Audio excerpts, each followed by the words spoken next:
Pakistan film industry पर सुल्तान राही के अलावा जिस अदाकार ने राज किया तो वो यूसुफ खान है। पंजाबी फिल्मों के साथ साथ उर्दू फिल्मों पर भी धाक बिठाने में कामयाब रहे। फिल्मों में विलन के बारूद किरदार निभाने वाले यूसुफ खान हकीकी जिंदगी में भी बड़े जिद्दी तबीयत रखते थे। यही वजह है कि उनके बड़े बड़े अदाकारों के साथ लड़ाई झगड़े रहते। एक मज़ाहमत से भरपूर मिजाज के यूसुफ खान ने किस तरह फुहाशी और उरियानी के खिलाफ जंग लड़ी, नूरजहां के साथ उनकी मुबैना शादी की हकीकत क्या है, सुल्तान राही को थप्पड़ मारने के अलावा बहुत कुछ अहम हम आपको बताएंगे। यूसुफ खान ने जब इंडस्ट्री में कदम रखा तो उन्होंने उर्दू फिल्म परवाज में अदाकारी के जौहर दिखाए। ये उर्दू फिल्म थी जो बड़े डायरेक्टर और अच्छी कास्ट होने की वजह से कामयाब रही। इस दौर में उर्दू फिल्मों पर संतोष कुमार और दर्पण की इजारादारी कायम थी, जबकि पंजाबी फिल्मों में अकमल और लाला सुधीर फन का पहाड़ बने हुए थे और किसी को आगे नहीं आने देते थे। इस सूरत हाल से यूसुफ खान के लिए मुश्किल खड़ी हो गई कि वो किस तरह से अपना नाम बनाए। चुनाचे उर्दू फिल्म में काम करने के बाद उन्होंने पंजाबी फिल्मों में काम करना शुरू किया जो उनके मिजाज के ऐन मुताबिक थी। यही वजह है कि वो जल्द ही पंजाबी फिल्मों के पर्दे पर छा गए और एक के बाद एक हिट फिल्म देने लगे। उनकी जानिब से हिट फिल्में देने का सिलसिला उनकी रिटायरमेंट तक जारी रहा। उमूमी तौर पर विलन के किरदार में सुल्तान राही को अव्वलीन तरजीह दी जाती है, लेकिन यूसुफ खान की अदाकारी को सामने रखा जाए तो वो सुल्तान राही के हमपल्ला दिखाई देते हैं। अपनी आंखों से गुस्से का इजहार किस तरह करना है ये यूसुफ खान बखूबी जानते थे। उन पर बदमाशिया किरदार इसलिए भी नगीने की तरह फिट बैठते थे कि उनकी तबीयत के अंदर एक अक्खड़पन नुमाया रहता था। इंडस्ट्री पर आने से पहले भी वो ऐसे ही थे। गुस्सा करने पर आते तो बेतहाशा करते, अगर किसी काम की जिद पकड़ लेते तो उसे करके छोड़ते। इसी तबीयत की बिना पर उन्होंने अपने इलाके के बदमाश ग्रुप की सोहबत इख्तियार कर ली और उनके साथ बैठना उठना शुरू कर दिया, जिसके बायस वो उनके रंग में ढलने लगे। पश्तून घराना होने की वजह से उनके घर वालों को फिल्मों में काम करना पसंद नहीं था, जिसकी बिना पर उन्होंने यूसुफ खान को घर से निकाल दिया। घर से निकाले जाने के बाद यूसुफ खान ने इंतहाई कठिन वक्त गुजारा, जिसने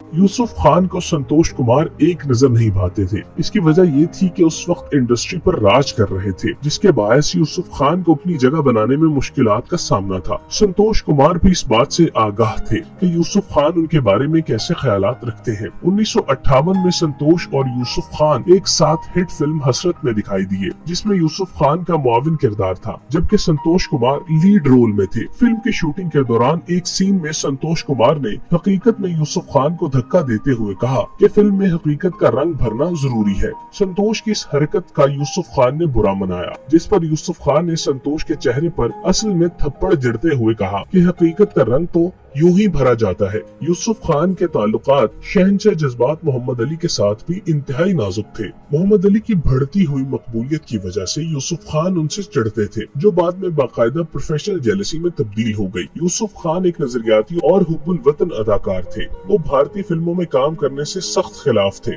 और फनकारों को भारतीय फिल्मों का बाइकआउट करने पर जोर देते।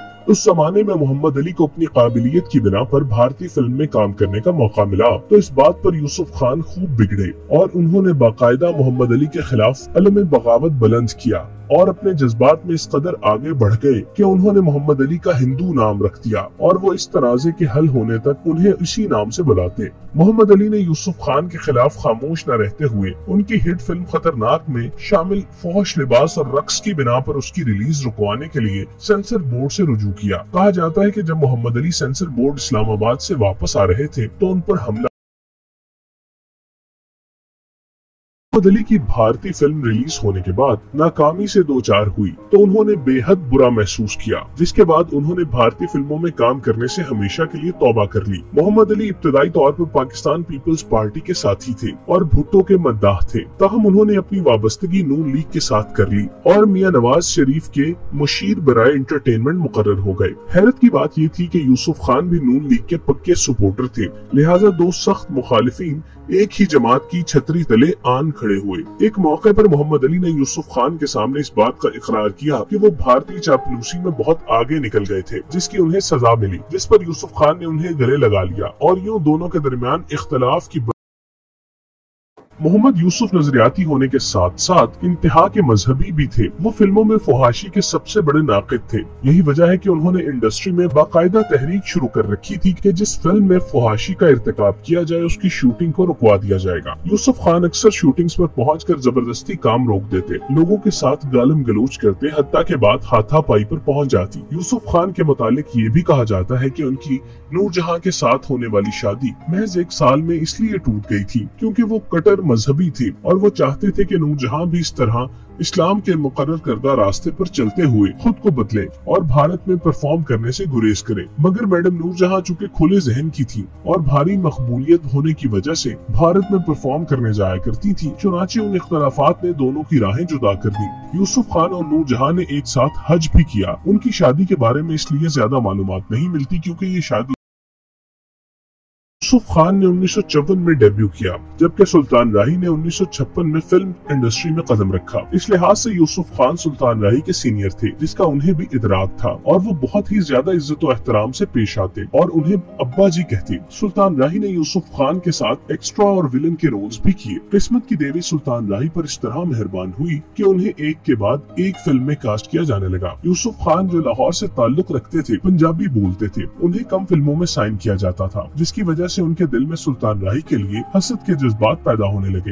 यूसुफ खान गुस्से के किस कदर तेज थे, इसका अंदाजा उस वक्त हुआ जब उन्होंने सुल्तान राही को सबके सामने थप्पड़ रसीद करते हुए कहा कि तुमने मेरे बारे में ये बात किस तरह कही, जिस पर सुल्तान राही ने गैर मुतवक्के रद्द-ए-अमल देते हुए उनका हाथ सहलाना शुरू कर दिया और बोले, अब्बा जी कोई तकलीफ तो नहीं हुई। यह मंजर देखकर यूसुफ खान की सीटी गुम हो गई और उन्होंने बेख्तियार कहा कि मुझे तो कहा गया था कि सुल्तान राही तो बहुत गुस्से वाले आदमी है। जिस पर सुल्तान राही ने मुस्कुराकर जवाब दिया कि भला अपने बाप से भी कोई गुस्सा कर सकता है। यह सुनकर यूसुफ खान ने उन्हें गले लगा लिया और कहा कि आप बहुत बड़े अजीम आदमी हैं। सुल्तान राही ने न सिर्फ यूसुफ खान के हमराह बल्कि उनकी फिल्मों में भी काम किया। उनकी मोहब्बत का ये आलम था कि यूसुफ खान उन्हें फिल्म में काम करने का जितना भी मुआवजा देते वो खामोशी से जेब में डाल लेते और कभी गिनने की भी जहमत नहीं करते। सुल्तान राही के पास फिल्मों का ढेर लगा हुआ था, जिसकी वजह से उन्होंने फिल्म साजों को अगले साल की तारीखें दे रखी थी। मगर जब यूसुफ खान की फिल्म बन रही होती तो वो अपने बंदे को पैगाम देकर सुल्तान राही के पास भेजते कि खान साहब की शूटिंग हो रही है तो जल्दी पहुंचे। जिस पर सुल्तान राही मुअद्दब और फरमाबरदार बच्चे की तरह शूटिंग करवाने पहुंच जाते और 1-2 घंटे सेट पर मौजूद रहते। वो हमेशा यूसुफ खान से कहते कि